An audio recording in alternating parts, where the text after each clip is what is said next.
Welcome to Gemini season. If it has felt like the last basically half of this year has been a series of thwarted plans or revised manuscripts, conversations that felt like they had to be ran 3 or 4 times, that makes sense. There has been a lot going on with a lot of different things, astrologically, politically, personally, everything, right? So Gemini season, if I can be so bold to say, looks like the turning point where we get a reprieve. We acknowledge that there's been a lot of pain, a lot of strife, but now there is a turning of the tides in many different ways, and it may be best to speak about these transits coming up in a neutral way because it's a mixed bag. A mixed bag of lots of extremes that could show up in our lives, our personal lives, in a neutral or balanced way. So I want to be careful with that when I give my interpretations. When I think of Gemini season, I think about the saying, "It is not flaky to change your mind," which is a saying lots of people have said, but I've heard it from Michelle Pelzon Lipsitz, an incredible wise teacher in our times, talking about how, or she often talks about how changing your mind is responding to new information. And I think that is one of the things in our culture that we fear so much. And possibly the reason we talk about the zodiac sign of Gemini as two-faced, or they shift moods really quickly.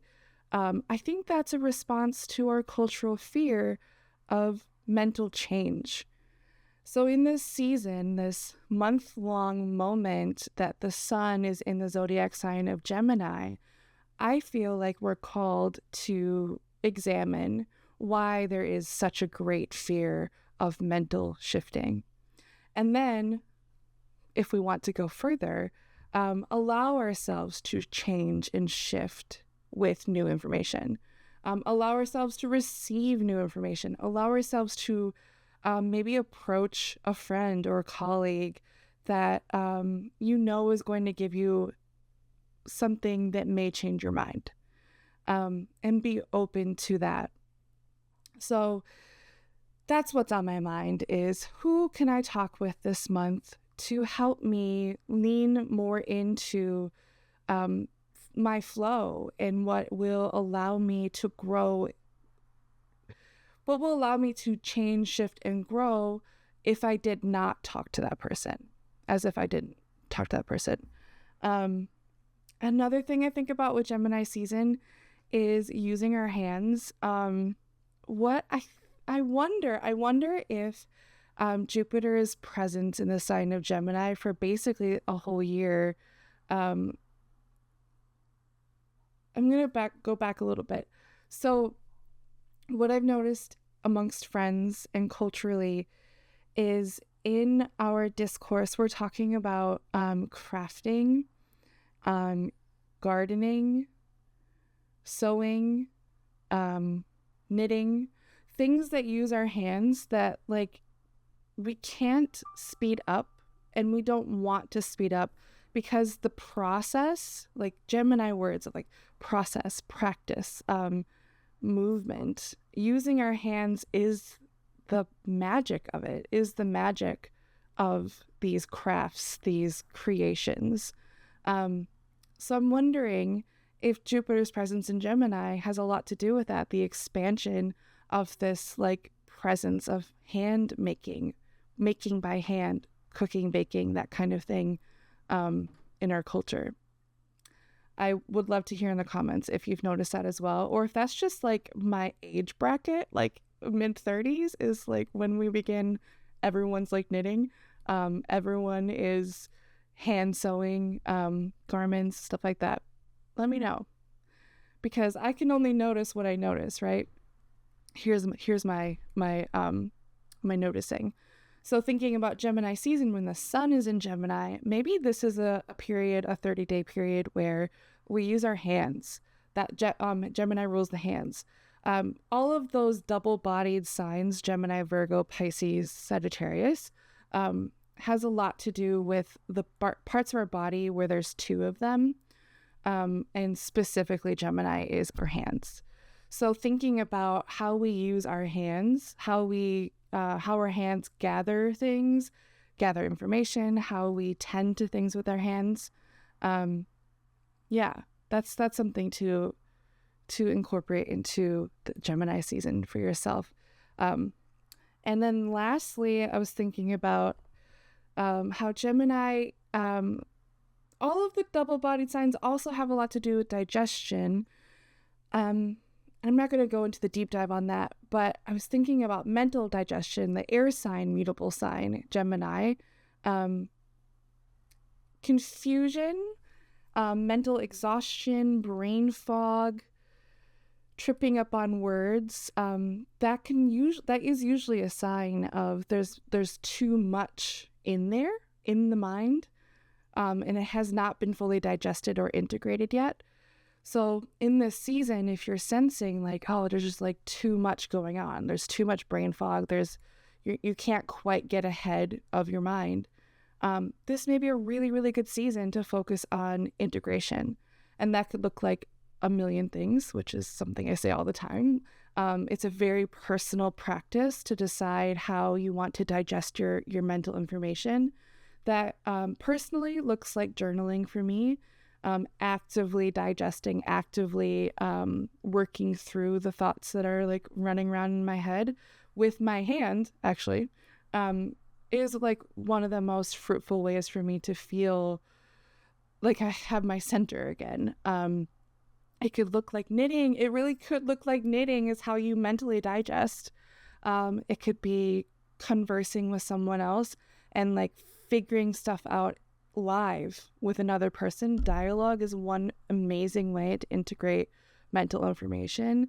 It could be making boundaries around what you digest or what you ingest, I guess, consume mentally. So maybe it's you take after 5 p.m. every day, you don't look at the internet or your phone, or you don't even watch TV, like something like that, to help you digest. This is the season where mental overwhelm or brain fog would be more present than other seasons as well, because the sun is there. And what the sun does is the sun lends light or consciousness or attention to a part of our charts or a part of the sky. And collectively, that energy is Gemini, basically everything I've been saying. And then in your chart, which I'll get into for every rising sign, in your chart, that sun, our sun, is shining their light on like one area of our life. And it's pretty typical that all areas of the life, I'm going to back up. Wherever the sun is shining, no matter whose chart it is, the Gemini energy will be increasing mental energy as well. And that can be like, if we're thinking about the first house is about the self, the life, the desire, the impetus. So that energy would be more mental in your whole life, but more particularly in Gemini season, there's a more mental emphasis on your personhood. Okay, so that's my intro to Gemini season. I will be going through every single rising sign. For this video, it'll just be one element's rising sign. And yeah, let's jump in. Okay, before we jump in though, I forgot about this. There's like a bajillion things that are happening in this Gemini season, but there are 3 like major things, transits. The first is basically right when Gemini season begins, Saturn moves into Aries. Saturn hasn't been in Aries since the 1990s. So it's been a while since we've felt that energy. And some of us haven't even felt that energy in our lifetime yet. So I'll talk about this specifically for everyone's rising sign chart. But in general, Saturn in Aries we're shifting from Saturn and Pisces. We're past 2.5 years. Saturn, the planet of karma, limitations, lessons, boundaries, discipline, has been in the sign of like Pisces boundarylessness, compassion, fluidness.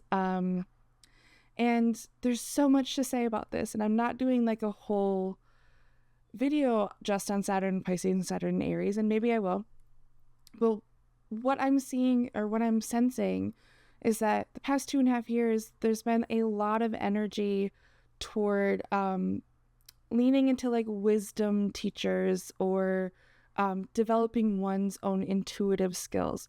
And this has been pretty widely experienced compared to other generations.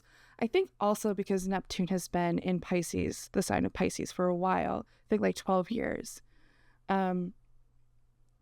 So I think Saturn is asking us, or has been asking us, to lean into the lessons of developing our own psychic abilities, our own intuitive abilities, listening to the collective more closely, but also like dissolving boundaries between ourselves. This is like all very much vague language because I want to start talking about Saturn in Aries, where that the difference between Pisces and Aries is vast. I think between, speaking of any zodiac sign next to another, I think Pisces and Aries energy really is so differently experienced as humans compared to other signs possibly.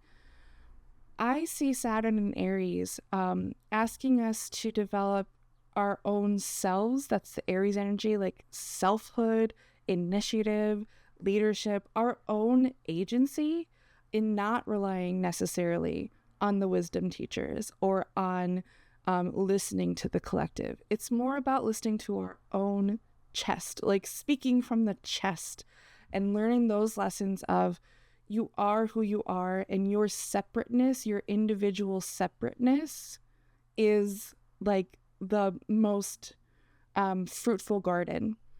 And that's probably a really positive way to think about Saturn, a planet of limitations, in Aries, a really flagrant, fiery, loud, like zesty kind of energy. There are a lot of discussions on how Saturn in Aries has shown up on the global sphere in the past and how that looked like in conflicts. It often coincides with a great war or political strife.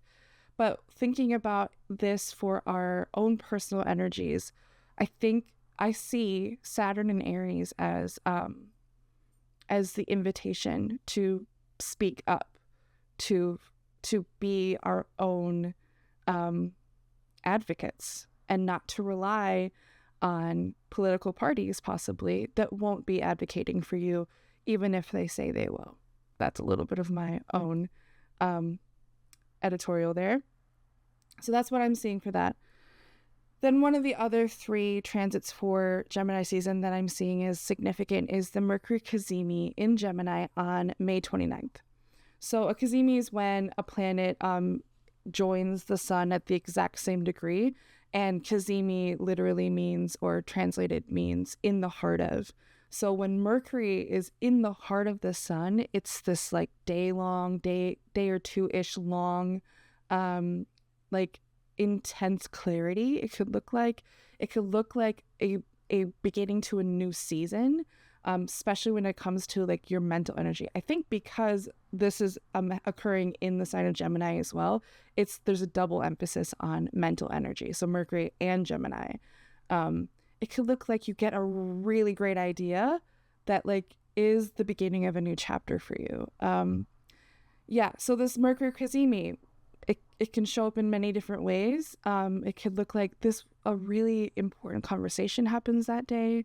It looks positive in that it's inspiring, and possibly inspiring to change something. Doesn't have to change something, but that's the exciting thing of a Mercury Cazimi in this season. The 3rd transit is something that we've all been looking forward to for a while. This is Jupiter in Cancer. Jupiter has been in Gemini for about a year at this point, and he's moving into Cancer June 8th, and he'll be there for about a year. Jupiter loves being in Cancer. Loves being in Cancer. Jupiter is at home in Pisces and Sagittarius, but Jupiter exalts in Cancer. And this can look like so many things. This can look like the collective is finally taking care of something, or everyone. Thinking about the Cancer energy of care and intentional support. Jupiter has not been that happy in Gemini. Gemini is technically a sign where Jupiter falls, doesn't feel as supported. So there'll be that great shift June 8th for a year from Jupiter not feeling great like in the sign to feeling the best Jupiter can feel in any sign. But there's a caution here, is that we put a lot of hope into this transit. We put so much energy, we're hoping that Jupiter in Cancer is a cure to all of ailments happening right now. And there has been so much violence and strife and loss and diminishment of care systems in our culture. So we need to be careful not to say, okay, well, Jupiter in Cancer is going to fix it. That may be true. There may be some really great developments where Jupiter is now in a place to make meaning-making systems amongst different people so that more people have support and feel nourished in this world. This may be true, but we also need to put our action behind that. We can't just wait for these nebulous threads that Jupiter in Cancer promises to occur, right? So that's another thing is about Cancer energy, as well as Cancer is active love. Love is only powerful when it is acted upon. You can say day and night that you love something or someone or some place, but it's not until you put your action toward that the love is felt. So that's another thing I've been thinking about for Jupiter in Cancer. Okay, now we're ready to jump into the rising sign horoscopes for Gemini season. All right, fire signs. Gemini season happens in one of your relational houses or your social houses. So for Aries rising, Gemini is in your third house of friendships, siblings, aunts, uncles, your neighborhood, your weekly existence, your butcher, your post person, the person who delivers your mail, that kind of energy. So it's the social part of your life that is more incidental, or the people who surround you or the places that you surround yourself with. For Leo, your Gemini house is the 11th house, which is your support systems, your networks, your friendships. And then Sagittarius, your Gemini house is your 7th house of bonded relationships, marriages, partnerships. So really, really close one-on-one social relationships, relational dynamics. So we'll start with Aries risings, and I'll talk a little bit about what Gemini season does for you in general. So every year when the sun is in Gemini, and then we'll go into those major transits, the Saturn, Jupiter, and the Cazimi transits. Okay, so for Aries, Gemini season tends to look like the season where you are processing more information. This is the neighborhood environment, the information that you encounter in your day-to-day or your weekly life that you don't necessarily consciously contemplate. So it's like you're on your neighborhood walk and you're taking for granted that there's a house there, that there is traffic here.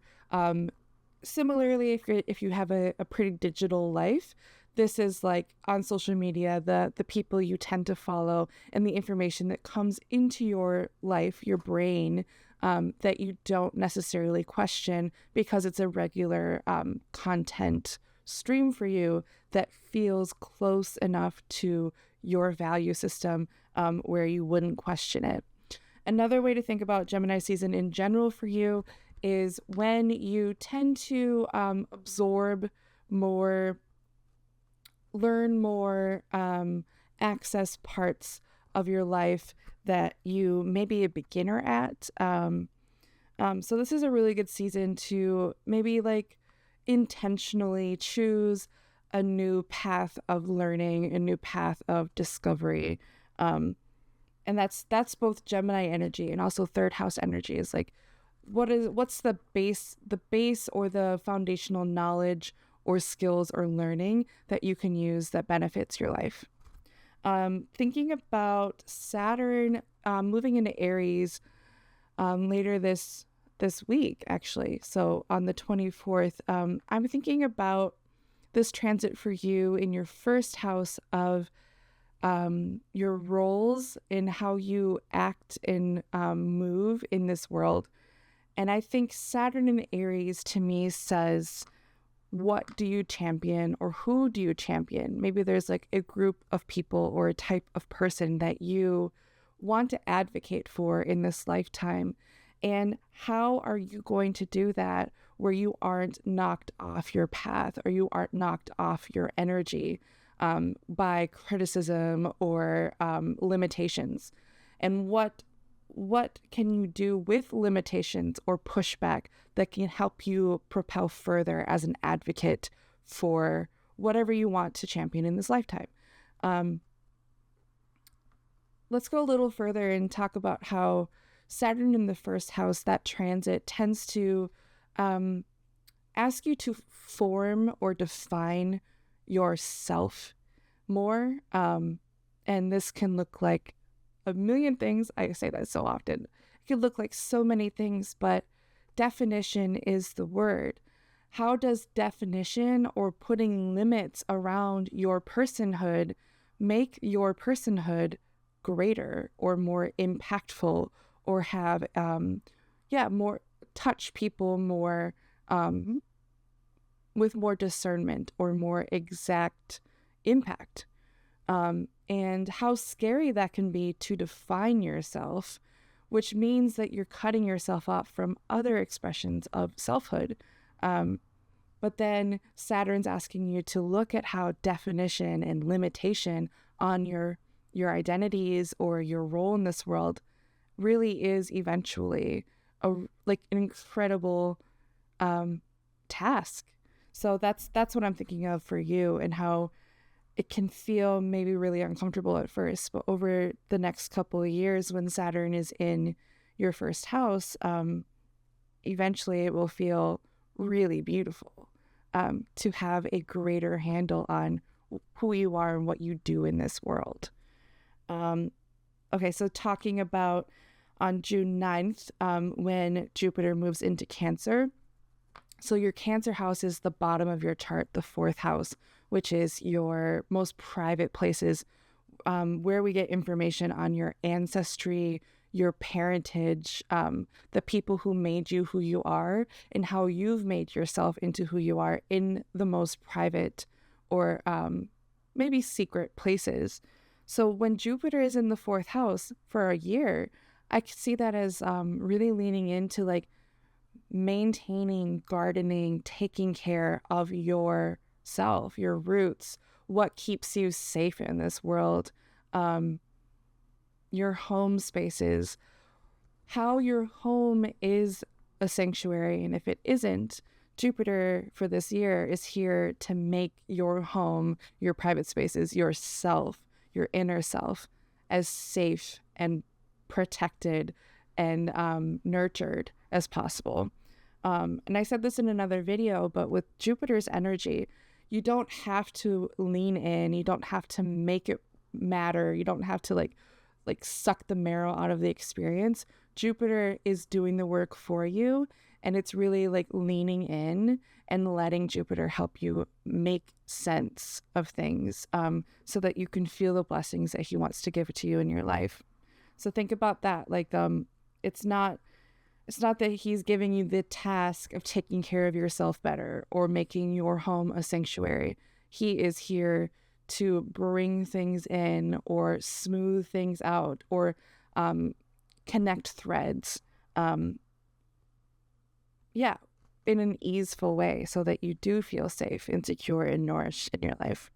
And then last is that Mercury Cazimi in your third house. And we talked about the third house as Gemini season. So when there's a Mercury Cazimi, which sometimes happens in a season because that's when the sun and Mercury meet up in the exact same point in the sky, there's this great clarity.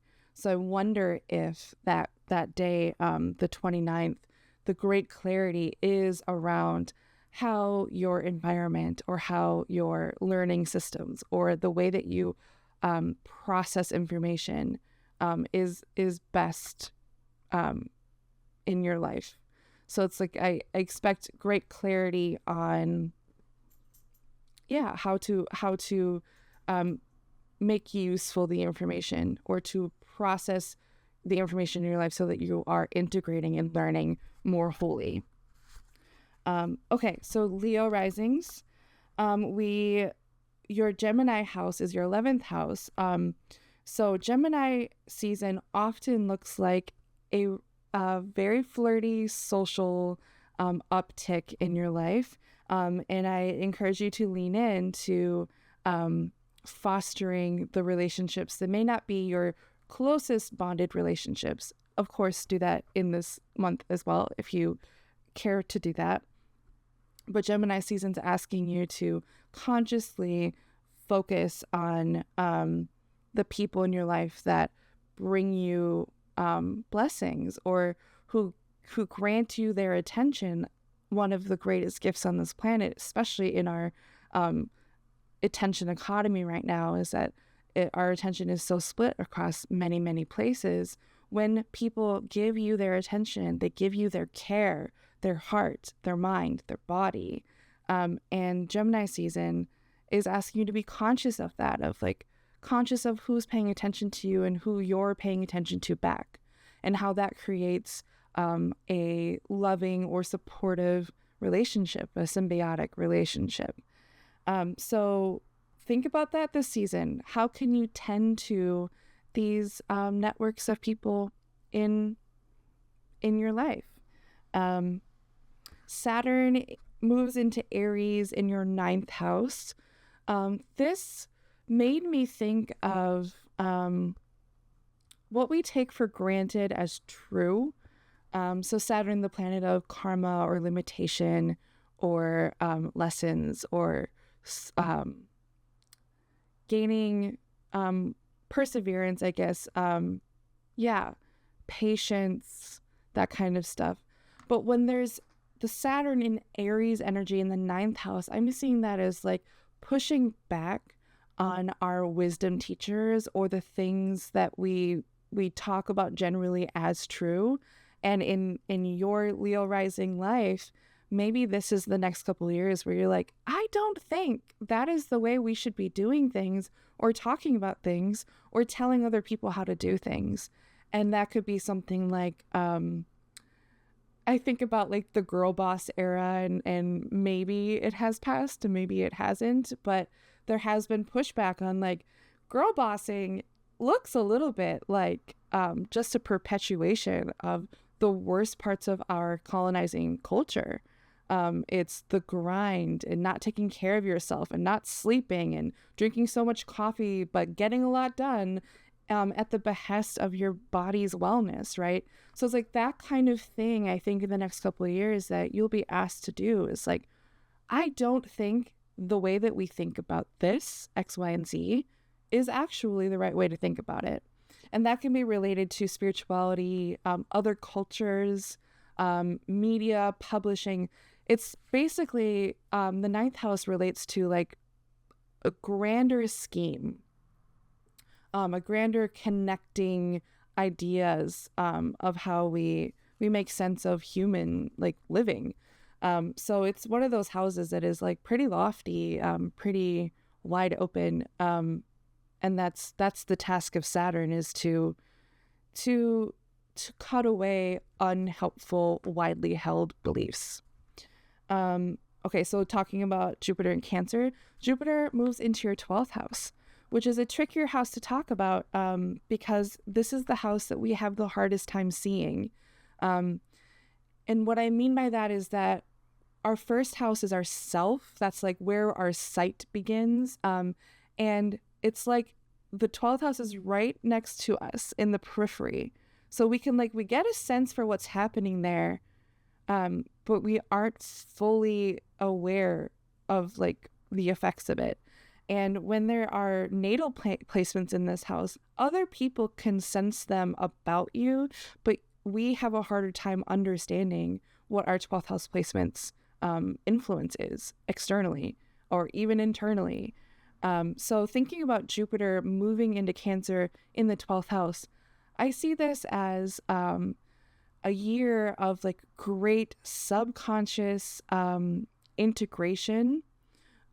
This could look like your dreams are fluid and alive and lush, and you gain information about yourself more subconsciously than possibly previous years, especially if you don't have a lot of 12th house energy in your birth chart. This may feel a little uncomfortable. But with Jupiter is the planet of making sense, making meaning, offering us reprieve in the grand scheme of things. So if it has been more difficult subconsciously or with nightmares recently, I imagine that Jupiter is there to help you see the power of subconscious information like dreams or synchronicities or simply being in nature, the power of being in places where you don't necessarily have a role, but you are simply experiencing. So I encourage you to lean into floating in the ocean, legitimately, forest bathing, the year of forest bathing, the year of saltwater therapy, the year of self-hypnosis, leaning into dream work, that kind of thing. And listen to that Cancer energy too in your 12th house of Cancer is the great nurturer, the great protector. So Jupiter is in that house with that energy of I'm here to protect you. I'm here to help you and your subconscious systems, your subconscious beliefs create the life that you want to create, with the understanding that most of our experience is subconscious. So really go in and allow yourself to surrender long enough to let your subconscious mind and Jupiter's positive influence there to clean up some cobwebs, to connect healthful beliefs so that your conscious life is more healthful. And then that Cazimi in your 11th house, that looks like on the 29th, May 29th, looks like a really good day to connect with people, to get out, whatever that means. A Zoom call, a phone call, walking around an area of your city where there are other people and connecting that way, whether you may know their names or not. Okay. We're going to move on to Sagittarius rising. And Gemini season is always in your 7th house. So May to June every year tends to look like there's a conscious focus on your bonded relationships. And that can look like a lot of things. It can look like maybe this is the month where, I have been kind of sweeping something under the rug with my mom or my spouse or my best friend or someone else in your life that you consider a one-on-one really important relationship in your life. This could also be client work as well. Maybe this month you are focusing on really developing your relationships with your clients in a meaningful way. So think about that. How can you bring your conscious energy, your focus and attention to your bonded one-on-one relationships? Okay, then we'll talk about Saturn in Aries moving into your 5th house. The 5th house is the house of joy, pleasure, creativity. When Saturn transits the 5th house, it may feel a little uncomfortable in areas of pleasure. Saturn may ask you to get serious about pleasure, which is paradoxical, though I believe for your experience, it could be a really, really important moment of your life for about 2.5 years when Saturn is in this house. When you get serious around pleasure and joy, your life becomes more meaningful. So the fifth house also talks about self-actualization and making yourself, the person of yourself, into someone that you're proud of, someone that you want to show to the world.